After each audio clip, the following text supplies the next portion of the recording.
नमस्कार, मैं मनीष स्वागत करता हूं आपको अपने इस यूट्यूब चैनल पे।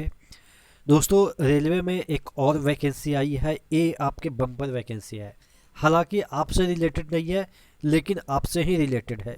कहने का मतलब ये है कि मैं ये ऐसा इसलिए बोल रहा हूँ कि आपसे रिलेटेड नहीं है, क्योंकि ये ओपन मार्केट की वैकेंसी नहीं है, ये जीडीसी की वैकेंसी है। तो आपसे कैसे रिलेटेड हुई? क्योंकि आप लोग में से बहुत सारे लोग ग्रुप डी की तैयारी करके इस बार आप ग्रुप डी की नौकरी लगे, और अगर सेंट्रल रेलवे में लेते हैं तो आप समझ सकते हैं कि सेंट्रल रेलवे में कितना वैकेंसी निकल रही है जीडीसी की। जीडीसी का मतलब होता है कि आप उसके रेगुलर मेंबर हैं। कहने का मतलब ये है कि आप नौकरी करते हैं रेलवे में, सेंट्रल रेलवे में, तो आप इस फॉर्म को भर सकते हैं। ऐसा नहीं है कि मैं सेंट्रल रेलवे के बारे में ही सिर्फ बोल रहा हूँ। कोई भी रेलवे हो, कोई भी रेलवे जोन हो, समय समय पे जीडीसी की वैकेंसी निकलते रहती है। और जीडीसी की वैकेंसी इतना होती है कि जो पढ़ने वाले बच्चे हैं वो आगे बढ़ ही जाते हैं।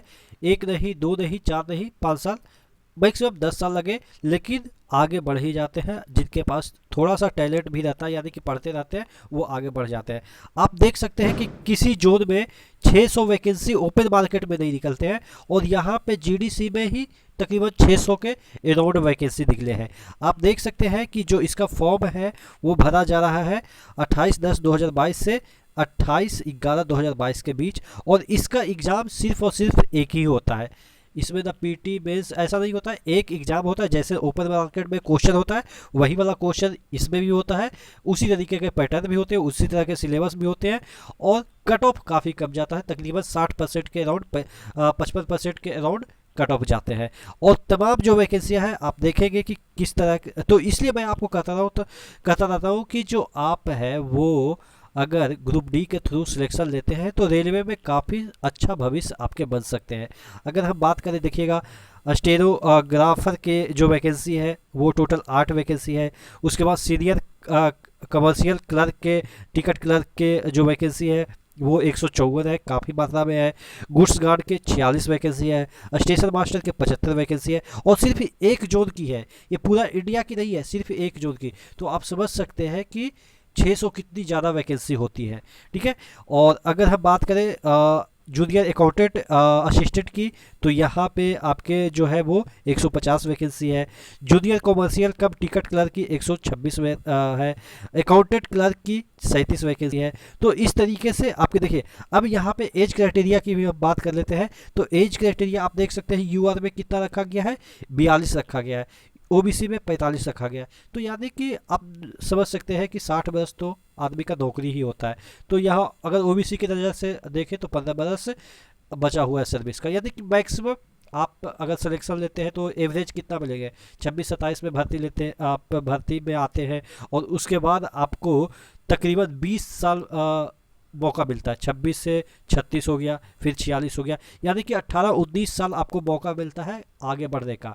वैसे भी आपको प्रमोशन तो मिलेगा ही, लेकिन इस तरीके से जैसे ही आप ग्रुप डी के थ्रू सिलेक्ट होते हैं, एक दिन के बाद भी आप इस वैकेंसी को भर सकते हैं। कोई भी आप ये क्राइटेरिया नहीं रहता है कि आपको इतना साल नौकरी होना चाहिए। अगर आप आज आपका ज्वाइनिंग हुआ और कल वैकेंसी निकलती है, तो आप कल से जीडीसी के लिए अप्लाई कर सकते हैं। तो ये अच्छी खबर है कि इस तरह के जो वैकेंसियां हैं वो रेगुलर आपके निकलते रहती है, तो आप इसको अप्लाई कर सकते हैं इन फ्यूचर। ऐसा नहीं है कि सिर्फ ग्रुप डी वाले ही, टेक्नीशियन वाले भी बंदे इसको भर सकते हैं, यानी कि अपने से जो ऊपर वाला ग्रेड है उसी को भर सकते हैं। इसमें ऐसा नहीं है कि सेम ग्रेड पे वाले भर सकते हैं, उसका फॉर्म ही रिजेक्ट कर दिया जाता है। यानी कि अगर आप ग्रुप सी में हैं और ग्रुप सी में है तो ग्रुप सी में भर सकते हैं, लेकिन जो ग्रेड पे है वो देखा जाएगा। आप 1900 ग्रेड पे में है और फिर से आप 1900 ग्रेड पे को नहीं भर सकते हैं। अगर वो क्लर्क, ये आप टेक्नीशियन में है और क्लर्क के 1900 ग्रेड पे को भर रहे हैं तो आप नहीं भर सकते हैं। भरेंगे तो आपका फॉर्म है वो ही कैंसिल कर दिया जाएगा। लेकिन हाँ, 2400 को भर सकते हैं, फिर 2800 को भर सकते हैं, 4200 जो भी है वो भर सकते हैं। यानी कि इस तरीके से आपको मौका मिलता है। आशा करते हैं ये वाला वीडियो आपको मोटिवेट किया होगा।